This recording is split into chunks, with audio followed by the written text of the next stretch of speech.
Good morning, ladies and gentlemen. Today we're going to be looking at crash helmets, and these are obviously designed to protect your head in the event of an accident. There are loads of different types of helmets. We've got obviously motorcycle helmets like this.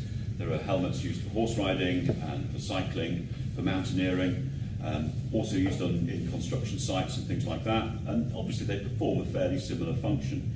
Now, what do you think the ideal properties of a crash helmet or a helmet protecting your head should be?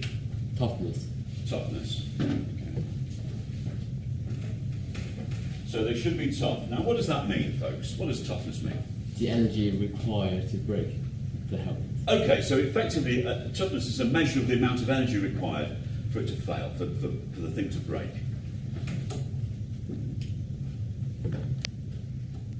It's a measure of the energy required to break it. Okay, so toughness. Another property of these things? Hardness. So hard. So they should be hard, okay? Hardness. Now, what do we mean by hard in terms of materials? Resistance to indentation. Okay, so that means resistance to scratching or resistance to indentation. And obviously, we want these things to be pretty well resistant to things being pushed into it.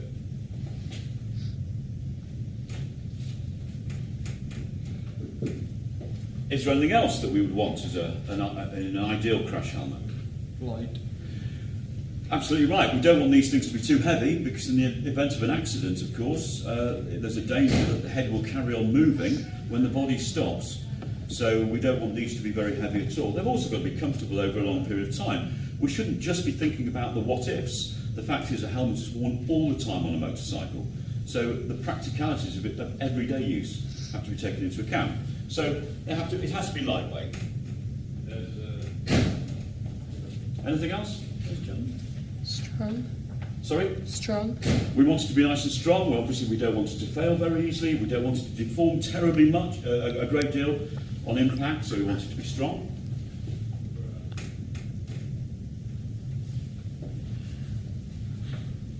Should be cheap. This one doesn't look very expensive. The cost does matter. This one actually cost around about £35. That's around about 35 euros these days.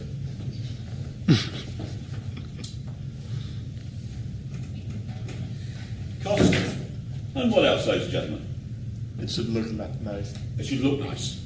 The aesthetics matter. You know, people won't wear a helmet if you're going to look like an idiot. They often want to wear a helmet so that it can actually perhaps enhance what they're doing, match the motorcycle, whatever.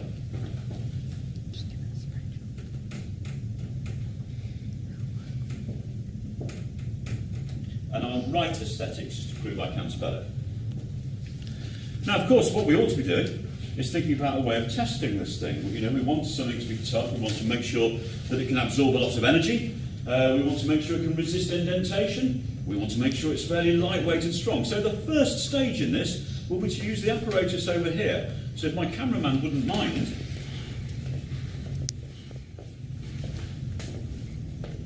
we're going to use this.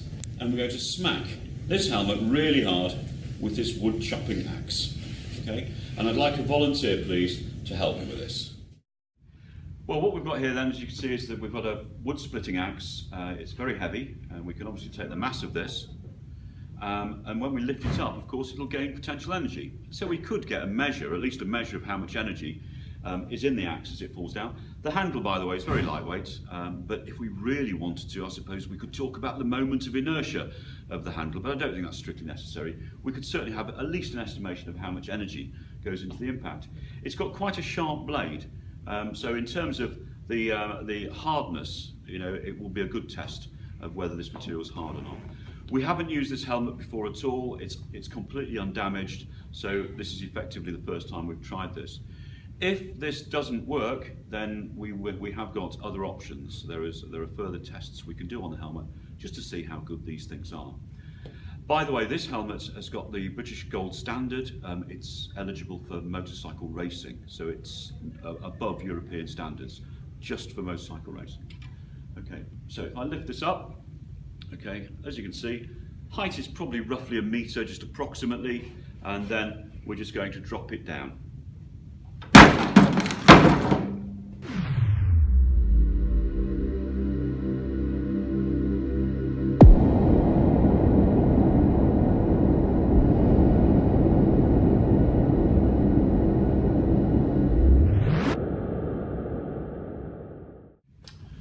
Okay, and if we examine the helmet, we can see that it's stood up to it extremely well. There's a very, very fine line there.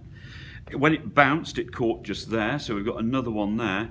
But this was the main point of impact, just there. And there's absolutely no sense at all of any internal damage in the padded lining of the helmet. So that would certainly stand up to an axe falling on it.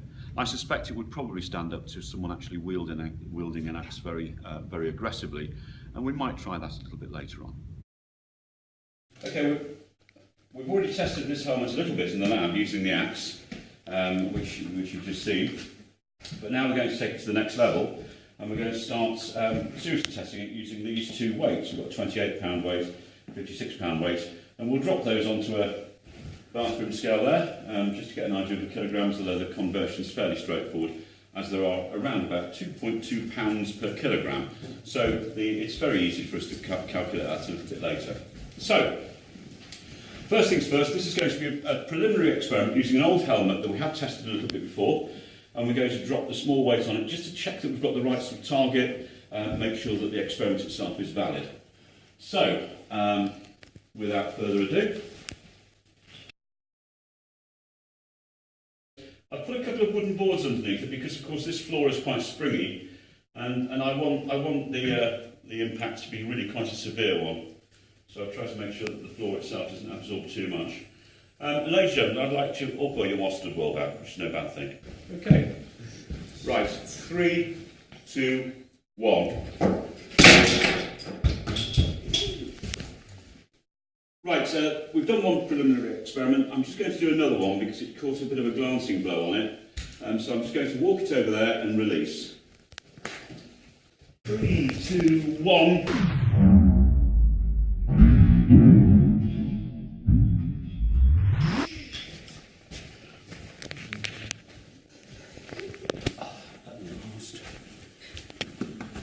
Finally, we're starting to make an impact on this. Don't forget, this material is very hard, resistant to indentation, but even so, it couldn't stand that.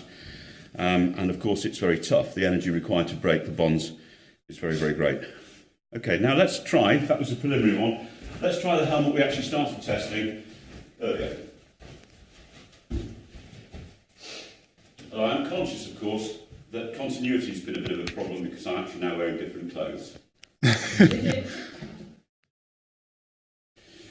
We're getting quite a lot of oscillation there, and that's probably because the resonant frequency is roughly of my heartbeat. 3, 2, 1. Oh.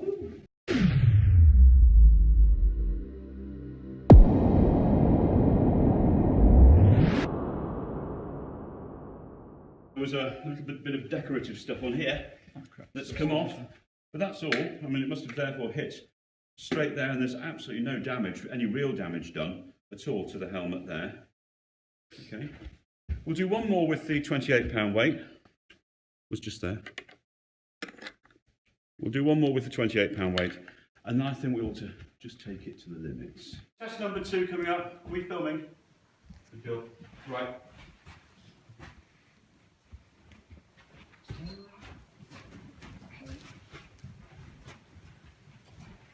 Three, 2, 1.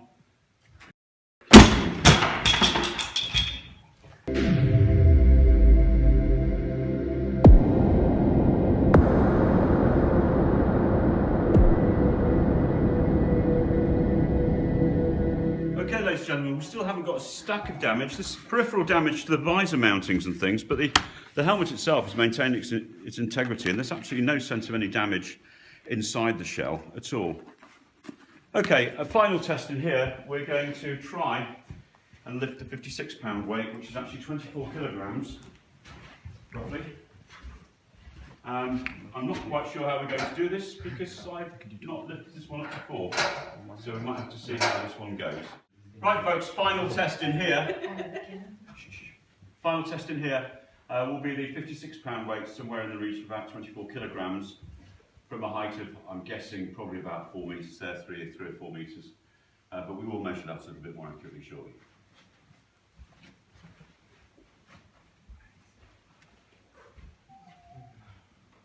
You ready? Yeah. Yeah.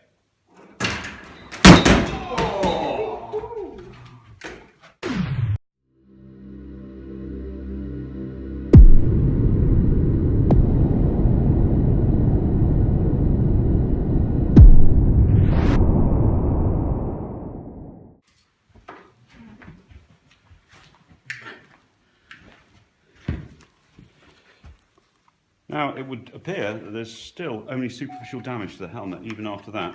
Some of the interior lining's just starting to come away, so there's clearly some deformation of the chin piece, but nevertheless, the helmet itself has survived.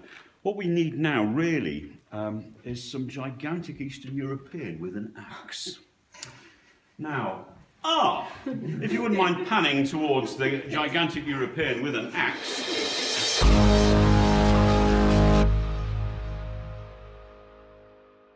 We shall step outside. Okay, in the final part of this test, I have found my gigantic Eastern European. We have got a health and safety accredited axe, which every school has in every lab, obviously. And in fact, we're just going to hit this thing with an axe, hoping not to disturb these people out there. Okay, so just give it a couple of wellies. Stand well back, folks. We don't know which way it's going to go. Have a line up first, just a small hit first. Okay. And then one.